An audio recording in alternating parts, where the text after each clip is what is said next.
પોરબંદરના નરસણ ટેકરી વિસ્તારમાં વર્ષોથી દબાણ કરાયું છે, ત્યારે આવા ઇસમો સામે અંતે વારંવારની નોટિસ બાદ મહાનગરપાલિકાના તંત્રએ હવે મેગા ડિમોલેશનનો શનિવારે ચુસ્ત પોલીસ બંદોબસ્ત સાથે આરંભ કર્યો છે।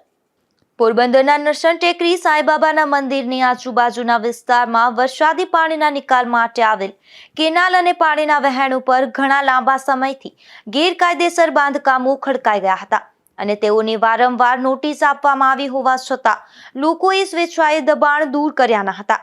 આથી અંતે મહાનગરપાલિકાના તંત્રએ રહેવાસીઓને આધાર પુરાવા રજૂ કરવા જણાવ્યું હતું, પરંતુ માલિકીના દસ્તાવેજ અને બાંધકામ પરવાનગી રજૂ કરવામાં આવ્યા ન હતા। તેથી હવે ડિમોલેશનની કામગીરી શનિવારે સવારે શરૂ થઈ છે, તેમજ તે અંગેનો પોલીસ બંદોબસ્ત પણ માંગવામાં આવ્યો હોવાથી વિશાળ સંખ્યામાં પોલીસ કર્મીઓની ફોજને સાથે ખડકી દેવામાં આવી હતી।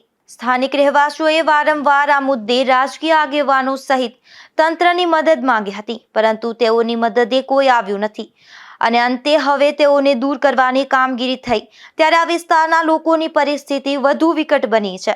અનેક જગ્યાએ લોકોએ વિરોધ વ્યક્ત કરી અને તેમના રહેઠાણ પાણીના વહેણને અડચણરૂપ નહીં હોવાનું જણાવ્યું હતું। તેમ છતાં મહાનગરપાલિકાનું તંત્ર કિનાખોરી રાખીને દબાણ હટાવતું હોવાનું ઉમેર્યું હતું। જો કે તંત્રએ ત્રણ વખત નોટિસ આપી હોવા છતાં તેઓ પોતાની મિલકતના માલિકીના પુરાવા રજૂ કરી શક્યા ન હતા। અંતે મહાનગરપાલિકાએ આખરી નોટિસ બાદ આ કામગીરી હાથ ધરી છે।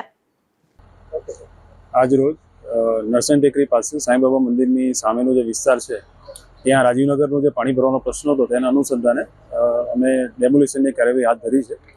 પટેલ સમાજ અને પ્રજાપતિ સમાજ છે ત્યાં વચ્ચે કેનાલ જેવું બનાવવાનું કામગીરી પણ અમે હાથ ધરી છે અને એના પાછળના ભાગમાં જે પ્રવાહના અવરોધરૂપ જે બાંધકામો હતા અને જે તળાવની ઉપર જે બાંધકામો કરવામાં આવેલા હતા તેને અત્યારે દૂર કરવાની કાર્યવાહી હાલમાં વિવિધ મશીનરી, પોલીસની ટીમ, નગરપાલિકાની ટીમ, પીજીવીસીની ટીમ તમામે સાથે મળીને આજે હાથ ધરી છે।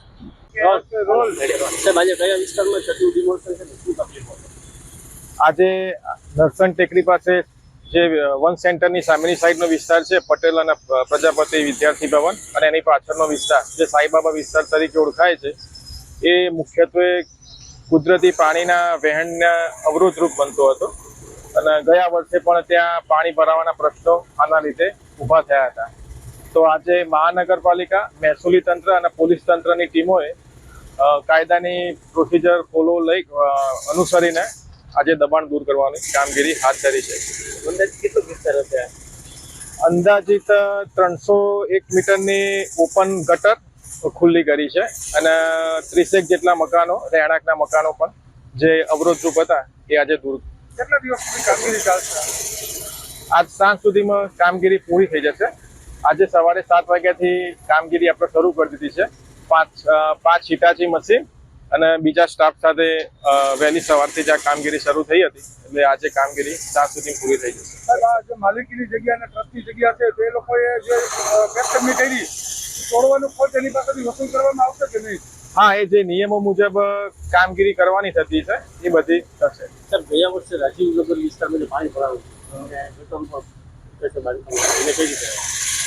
ગયા વખતે જે રાજીવનગરમાં પાણી ભરાયું હતું અને જે ગટરનો ભાગ નાનો હતો અથવા તો બંધ થઈ ગયો હતો, બ્લોક થઈ ગયો હતો, એ ગટરને ખુલ્લી કરવા માટે જ અને એનો ફ્લો, પાણીનો ફ્લો ખાડી વિસ્તારમાં ઝડપથી જાય એના માટે જ આપણે આ કામગીરી આજે હાથ ધરેલી છે।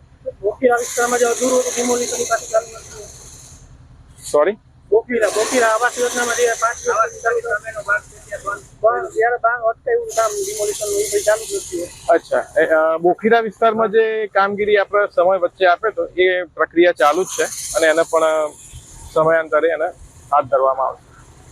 પોરબંદરના નરસણ ટેકરી વિસ્તારમાં ડિમોલેશનની કામગીરી હાથ ધરવામાં આવી, તેમાં 30થી વધુ મકાનો સહિત મિલકતોનું ડિમોલેશન કરવામાં આવશે, જેથી અનેક લોકો બેઘર બની ગયા છે અને ચોમાસા પહેલા જ તેઓ મુશ્કેલીમાં મુકાઈ ગયા છે તથા ભાડાના ઘરમાં શિફ્ટ થયા હોવાનું પણ જાણવા મળ્યું છે। નિપુલ પોપટ સાથે અશોક થાનકી, ગુજરાત ન્યૂઝ, પોરબંદર।